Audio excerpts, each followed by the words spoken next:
Okay, hi everyone. I'm trying to capture my screen so I can show this to you quickly. Let's go to a big movie. Okay, so we're meeting today at 2 o'clock. Jake, Michael, Alan, and myself.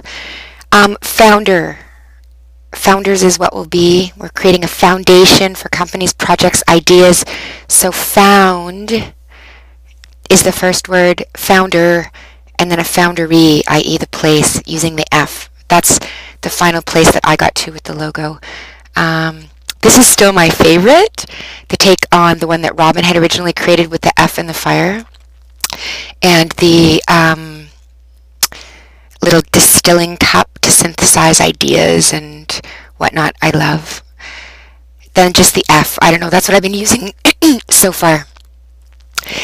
Anyway, here's the building in its entirety. The main element being this wall that goes through the building. Another important element is the accessibility that we've got from the wheelchair ramp, which is really comfortable, and also, and here it brings a view straight up into the building here. And it also has the excellent benefit of creating that fence that we no longer need, because it creates a fence, but it's also functional into the building along the outside. And we should think about signage potentially at street level, or signage maybe up here, not sure. So this is the building from the outside. This is again just showing the feature and the undulation of the heights of the wall. From inside, it carried through all the way to the back of the building, to it breaking when you pass through to go from our patio to the other side of the building. And also it frames the entry for the wheelchair ramp here. This is just Ross and I met yesterday, and we were talking about Foundry University, so it's just kind of funny, but anyway. Again, this is the glass wall, so just to break out the glass wall, which will be one of the major elements for the building. Oh, and just to go back to that, the wall coming out and the transparency of the glass goes back to very initial conversations with Michael about bringing conversation to the street level. So quickly, I just want to take you through what if Starbucks isn't in the other side and we go through the building. Here you can see this frame of a social space shop here, whether it's coffee and or alcohol. If this space, to go back for a second, if the bar or the cafe was simply this lowered space at the front, and you had this small bar here and 3 stools here, a tiny washroom here, and space for people to sit, it would be a bar that houses like 7 to 12 people, okay? And then it would be cozy and tiny and fit with the scale of the bars in the rest of the neighborhood, but then there could be an option for opening up this second space where you would go up the stairs here. If you went up those stairs, which are right here, you'd be on the landing, which is here, and here's looking down at the space where you would sit, where the bar is. Here's a guy standing where the stools would be. There's the front of the building, and here's just a one-person bathroom. You can see that there's enough space there. Now this is if you went up those stairs, through that little sitting space, and then potentially the next space is cut off by movable glass wall or some other kind of wall separator. Oh, sorry. Okay, I'm going to come back to this later, but note this here, because this is the area that I'm thinking as sort of an open play space with seats here and a whiteboard here for drawing, talking, doing, playing, being. Either wall side for projecting anything. Okay, this that I'm showing you now, if I go back for one more second, that's right here. So imagine the next picture is going to be people sitting here looking at this small television screen in this secondary front space. So one of the things happening in the co-working groups is this idea of a global portal where different spaces have a television or a sort of screen here where you can hook into other spaces. So imagine if people were hanging out in the space, they've just got their coffee, and then they're either looking at, talking to, or connecting with other spaces in the US, in Europe, in Canada. Here again is the screen would be over there, and here are the people sort of sitting, having their coffee or whatever. And then this is through that wall into the play space where the screen is. This is if you're back down where you're getting your coffee. Here's the bar, here's a person standing by the bathroom. And this is sort of the view, you know, where this could be open to an extended coffee shop bar, and then the next place starts to really be Foundry space, beginning with the play space and going through back here to possible boardroom area. And so here's that play space area, you know, where people could book that out actually, or just naturally congeal there. And then these seats, and these seats, you could see each one would be enabled so that a person could sit and co-work from there, because some people like to sit on chairs, but they're also separated so everyone has, you know, an individual space to sit. Some of them are set up alone, some of them are set up together. And let's see here. So again, spatially you can really see how this, just with the framing of the seating, this space is sort of separated off, but could also be used and chairs could be put here. Here's another space of the building. This potential boardroom at the back here. So I just mirrored these big tables, and I made these big boardroom tables out of the boxes that we already have, just to show what it could look like. Clearly we may not want that at all, and clearly the space will not be set up like this, but this is showing the size of the box, the space of the 2 floors, just to rough in and get an idea of the actual size of the space. So far in this plan, other than what could potentially be put in these white spaces here, you know, place to go get a coffee, place to make a photocopy, place to, like, a social space where it's also got functional shared equipment, which is just necessary and natural, a space to maybe go and have a quick conversation on the phone or have a Skype call phone room. Here's pulling out one of the desks. These boxes that we have, they're really cool looking, more cool than this in real life, have wheels on the bottom, and Jake had a great idea about, you know, having artists put stuff in them, but, you know, they're actually storage too. There could be storage, they could be glass or plexiglass tops that open and 2 people could sit at them. If they are plexiglass tops, they can be lockable so that it's a person sitting in storage space for the day. And this could be put together or broken apart if they're made of these boxes and they're uniform to have a table. Having a bunch of people sit around a table is a good way to fit people in and make it more cohesive and together, or people could break apart and sit at separate tables.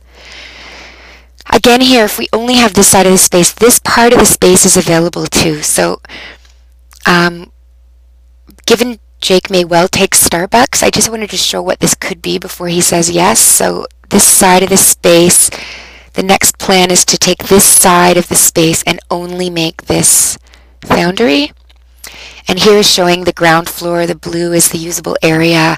And then we've already talked about putting a bathroom down here, which would actually be beneath this space here.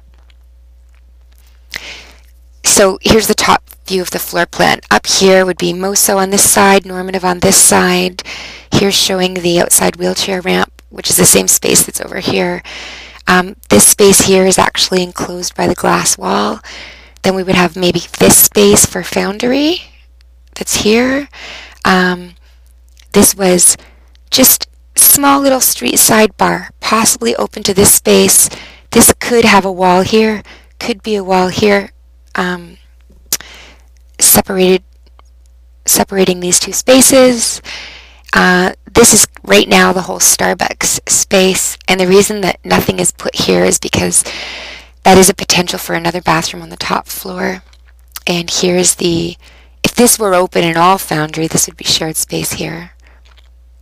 Shared space meaning where we put our photocopier, etc., as I mentioned before. And here's the basement, which actually some of those shared amenities, if they left here, could go downstairs, like kitchen area, small boardroom, as we spoke about earlier between Jake and Michael and I. Here's the bathroom, potentially located at the back here. Or actually this blue space Jake might rent out to somebody else. Story. It'd be great if we could all start getting the story down, like Michael, you talking about the story from the beginning and when that was 3 years ago on your own, whatever. Then, you thought, oh, we need a building. You started talking to Jake. Jake, maybe if you wrote about or talked about when Michael approached you and when that was. I can easily talk about when I spoke to each of you separately, when I was just hearing about your idea, then when I started to get really interested, and then when I, in November, started to take more of a role in the project. And then when we had the great idea to get Alan involved and talk about the identity, which is our meeting today. And then if we're having a party this Friday, wow, we should discuss how that's going to go and who we're going to invite and what's going to happen. Coworkers, getting coworkers involved. Ross has already got 3 people who are interested in the space, so we got to think about our website. What's the URL? Is it foundery.org? What's the design of the site? What is one experience when they go to it? When is it up by? Even a pricing sheet I could give people, talk to people about, any of us could give people. The space, I still don't know what space we do or don't have, so it's really hard to plan the space in a finite way, so that's why I've been loosely blocking in the space. And then clearly we'll see the benefits as we model the space. Just a brief thing on what I'm working on. Okay, so I joined our global co-working forum on the 2nd of November, and I began posting on behalf of us, but not saying too much because we hadn't talked a lot about it together, on November 12th, and substantiated us as part of the community. And we've had a very positive welcoming. And then I was working on the building drawing and design and some of the space planning. I gave a drawing finished to Jake. He wanted me to redesign the front to make the wheelchair ramp an L instead of a crossback. And so that's the finished front wheelchair ramp that you see in these pictures that are in this presentation. Research and comparison of other spaces, that's ongoing, and I have a document of that. Price point comparisons, I took 3 Toronto spaces, the Long Branch, Camaraderie, and CSI, and then 5 of the top US spaces and 1 space in London to sort of compare and come up with pricing. I'll get back to our own pricing later. Logo and research development, I asked Michael what he had, what Robin had done. I did some work, and now maybe we can pass that off to Alan to beautify and finalize. Research and testing of admin software, Cobot. I'm going to come back to that, but that's where I created the plans, put in some test users and stuff to see if that would work for us, because automating the space is going to save us all time and energy. Project management software, that idea is just, maybe we want some Foundry space where people who come into the space could sign up their project, and we could have a list of projects and what's going on in the space that people contribute to, or maybe that's just part of the blog. I don't know. I did some work initially with Conrad in the building. We went out and looked at possible furniture and space and looked at where to put walls and where to bring in light, and we just worked a bit in the building itself. Attendance at events. I've been going to some events talking about what the Foundry is, what it's going to be. Same with Ross. Ross and I went to Sprouter, that kind of thing. This is Cobot. It's got a dashboard. It's a software that's specifically built for co-working spaces. This is only the first part of the dashboard because I couldn't fit it on one page. So it shows you your coworkers. I've signed up 23 people. Michael signed up, so I signed up 22 test people. Here you get a breakout in a pie graph of how many people and have signed up for what membership. So here the blue is like majority or would-be root members paying the highest price but most permanent members. Then here are some of the other ones. The coworker help desk is actually for coworkers to sign in and talk about issues they have. Getting started was helping me. Resource management and booking. This is any of the add-ons, like if we want to charge somebody to rent a boardroom, we want to rent a locker for $3 a day, we want to rent a projector out. We want to sell photocopies on the photocopy machine. Someone wants to get a temporary key or a temporary pass. Maybe that happens here. Payment methods, we need to discuss those, but clearly PayPal is a good way to go, and we would need to set up an account in order to put that in here, but we just add PayPal. It's very simple. We just add our PayPal code from our site and put it in there. These are the different plans which we can discuss together. Litmus test is, as it seems, like trying it out. Periphery member gives someone 3 days, whether they have a full-time job, can't commit, just want a little bit of time. I mean, they're all open for discussion, and we should really talk about these memberships. But I thought basic member, root member, a visitor pass if you're coming from somewhere else and you're already part of a co-working group, you get a discount. If you're a visitor pass member working from somewhere else or in Toronto and you're not a co-working group member already, it's a little bit more expensive. The night shift is an interesting idea, potentially one night a week, having late hours. If you're a root member volunteer, you're a root member, but maybe you volunteer your time to work in the space, and that gives you a lower cost per month on your root membership. Maybe this is a way so that we can actually get people helping out with the space. And then either the drop-in or event pass is a way to charge people $15 to add an extra day if they're already a member who bought a 3-day package and they need another day, or if they're coming to an event that they need to pay extra for. And I think that's it. Yeah. Okay. Let me end this.